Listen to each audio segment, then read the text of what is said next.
Kagulat World, niyanig ni Alexandra Ayala ang mundo ng social media. Habang abala ang lahat sa pagsusuri ng kanyang mga backhand at forehand, isang hindi inaasahang balita ang sumabog na nagpapatunay kung gaano kalaki ang hatak ng ating tennis princess. Hindi lang sa Pilipinas, kundi sa buong mundo. Sa pinakahuling data mula sa official Instagram page ng ASB Classic, lumabas ang isang shocking na katotohanan. 7 sa 9 na most viewed reels ng torneo ay walang iba kundi si Alex Ayala ang bida. Buong WTA ay napanganga dahil tinalo pa ng ating pambato sa views at engagement ang mga mas sikat at veteranong players na dati ng reyna ng tour. Isipin niyo, sa isang tournament na punong-puno ng international stars, ang mukha ni Alex Ayala ang pinaka-binabalikan ng mga fans. Ang pinakasikat na video niya ay pumalo na sa mahigit 6. 3 million views, sinundan ng iba pang clips na may 2.7 million, 2 million at 1.5 million views. Bakit ito ginulat ang mundo moment? Dahil ipinapakita nito ang kapangyarihan ng pusong Pinoy sa digital age. Hindi lang ito basta numerong nakikita sa screen. Ito ay patunay na si Alex Ayala na ang bagong global darling ng tennis. Sa bawat heart gesture na ginagawa niya sa harap ng camera at sa bawat emosyonal na panalo, lalong nahuhulog ang loob ng international community sa kanya. Ang conflict dito ay malinaw. Ang pag-akyat ni Alex sa ranking career ay sinasabayan ng kanyang pagiging isang cultural icon. Maraming skeptics ang nagsasabi noon na hype lang si Alex, pero ang 6.3 million views ay hindi nagsisinungaling. Ito ay organic interest mula sa mga fans na gustong makita ang kanyang no-quit fire at ang kanyang pambihirang maturity sa edad na 20. Habang ang ibang players ay nakatutok lang sa trophy, si Alex ay nakabuo ng isang digital empire na nagbibigay ng matinding pressure sa WTA. Nabigyan siya ng mas maraming exposure sa mga main courts. Sa bawat share, like at view, muling pinapatunayan ni Alex na siya ang simbolo ng pag-asa. Mula sa pagiging batang nangangarap sa Maynila, ngayon ay siya na ang face of ASB Classic sa social media.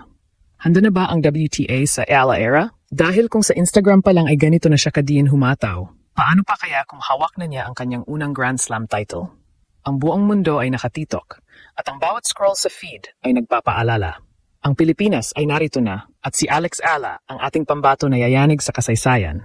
Hindi lang sa tennis court nagpapakitang gilas ang ating pambato dahil ngayong January 2026, opisyal nang kinilala si Alexandra Ayala bilang ang bagong social media juggernaut ng world tennis.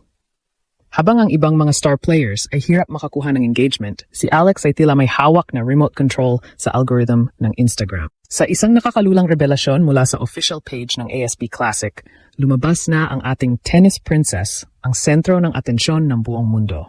Sa 10 pinakasikat na videos o reels ng buong tournament, 7 rito ay walang ibang bida kundi si Alex Ayala.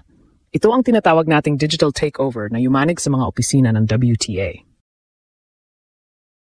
Silipin natin ang mga numero dahil ito ang ebidensya ng kanyang pandaigdigang hatak. Ang pinakasikat na reel ni Alex, kung saan makikita ang kanyang matinding focus at pumping fist celebration, ay pumalo na sa mahigit 6.3 million views. Isipin nyo, sa isang sport na dominado ng mga Westerners at Europeans, isang dalagang Pilipina ang nagpapatigil sa pag-scroll ng milyon-milyong tao. Hindi lang ito basta luck, ito ay patunay ng kanyang universal appeal. Sinundan pa ito ng iba pang clips na may 2.7M, 2.6M at 2M views. Mga numerong kadalasang nakukuha lang ng mga top-tier legends na katulad ni na Coco Gauff o Iga Swiatek. Sa Auckland, si Alex ang naging main character at ang bawat post tungkol sa kanya ay automatikong nagiging viral. Bakit nga ba ganito katindi ang suporta kay Alex? Una, dahil sa kanyang authenticity. Sa mga reels na ito, hindi lang ang kanyang galing sa pagpalo ang nakikita, kundi ang kanyang emosyon. Makikita ang isang clip na may 1.5 million views kung saan ginagawa niya ang kanyang iconic na heart gesture para sa mga fans. Isang simpleng galaw na kumakatawan sa kanyang pagmamahal sa bansa at sa mga taong sumusuporta sa kanya. Ikalawa, ang Pinoy Power.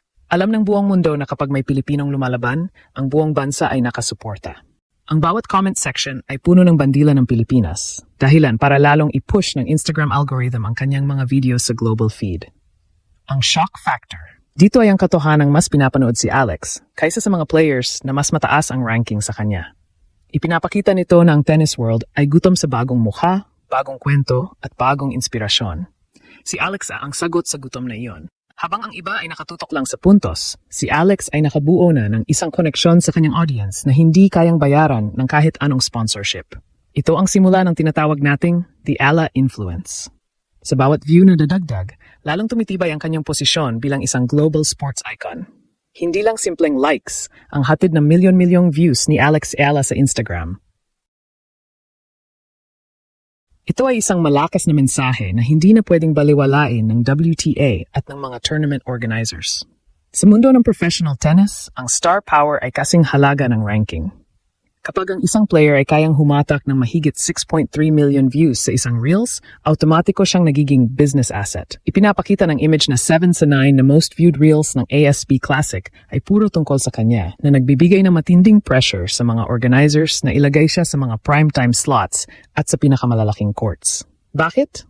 Dahil ang fans ay hindi lang nanonood para sa tennis, nanonood sila para kay Alex. Ito ang tinatawag nating The Ala Premium.